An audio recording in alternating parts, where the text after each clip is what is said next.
নমস্কার বন্ধুরা, আমি রিকি থাপা কিউটিগল ব্লগ চ্যানেলে তোমাদের সকলকে স্বাগত জানাই। অনেক দিন পর তোমাদের সাথে একটা বড় ভিডিও শেয়ার করে নিচ্ছি।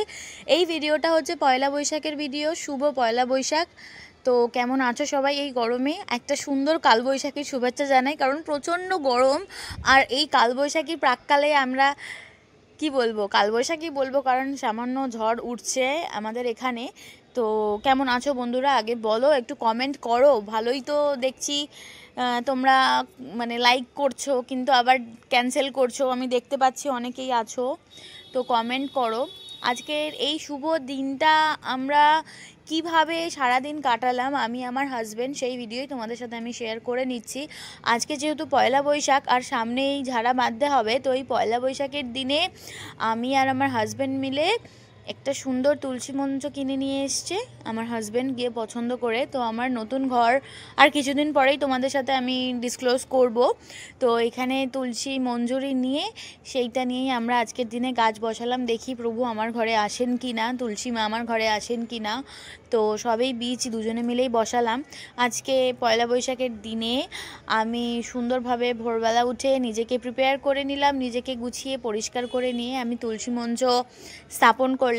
আপাতত আমার জানলার পাশেই আমি রাখবো। তো দেখো, এই চীনামাটির তুলসী মঞ্চগুলো খুব একটা দাম না, 200-250 টাকার মধ্যে এই জিনিসগুলোর দাম হয়। আশা রাখি প্রায় ঘরে আছে। যারা ফ্ল্যাট বাড়িতে তাদের তো আর ওই মঞ্চ বেদি করা সম্ভব না, এইভাবেই মাকে আহ্বান করতে হয়। আমি সেইভাবেই করেছি। আর এই দিকটা না, আমার জানলার পাশে এই দিকটা হচ্ছে উত্তর দিক পড়ছে, আর সোজা ঘুরে দাঁড়ালে পূর্ব দিক। তো উত্তর পূর্ব দিকেই আমি রাখলাম। পাশেই আম গাছ, পেয়ারা গাছ। ভালো লাগবে, ঘুম থেকে উঠেই সবুজ দেখতে সত্যি খুব ভালো লাগে। আমার হাজব্যান্ড হাতে নিয়ে সুন্দর করে মাকে আহ্বান জানালো, বসালো, তারই তোমাদের সাথে পিক আমি শেয়ার করলাম।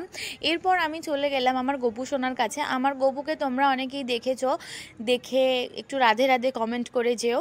তো ওকে সেই তুলসী মঞ্চ বসিয়ে নিয়ে ওকে আজ পয়লা বৈশাখের দিনে নতুন জামা পরেছি আমরাও, সাথে ওকেও পরালাম। সুন্দর না ড্রেসটা দেখতে? আমি ব্লু শাড়ি পরে কন্ট্রাস্টে, ওকে আমি রেড আর হোয়াইটে কম্বিনেশনে সুন্দর একটা লেহেঙ্গা ফ্রক পরিয়েছি। তো কেমন লাগছে বলো। এরপর ওকে দেবো সেবা। এখন সময় সকাল 7:15 এরকমই হবে। একটা ভোরের সেবা ওকে দিচ্ছি। ঘুম থেকে উঠেই আমি ওকে প্রথমে জল সেবা দিই, তারপরেই ওকে ফ্রেশ করে স্নান করিয়ে জামা কাপড় পরিয়ে আমি ওকে একটা চকলেট দিয়েছি খেতে। এরপরে আস্তে আস্তে সমস্ত খাবার আমরা যা খাই চেষ্টা করি প্রথমে খাবারটা ওর সাথে শেয়ার করার। আর যখন এঁঠো হয়ে যায় বা কিছু, সেই সময় করি না। আর ঘরে প্রভু সে তো নিজের মতোই থাকবে। আমি ওর গায়ে আবার পারফিউমও দিয়ে দিয়েছি। আর এখন ওকে আমি একটা 5 স্টার চকলেট খাওয়াচ্ছি, একটু জল খাইয়ে দিলাম। ও খাক, বসুক, ততক্ষণ আমি আমার কাজগুলো করি। ওকে একটু প্রদীপ আরতি করলাম, ধূপ বাতি দিলাম, দিয়ে ওকে একটু যত্ন করলাম।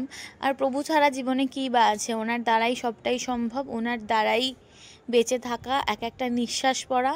তো উনি সবটা জানেন। ভালো রাখা, ভালো থাকা, ভালো খাওয়া, ভালো পড়া, ওনার হাতে সবটাই।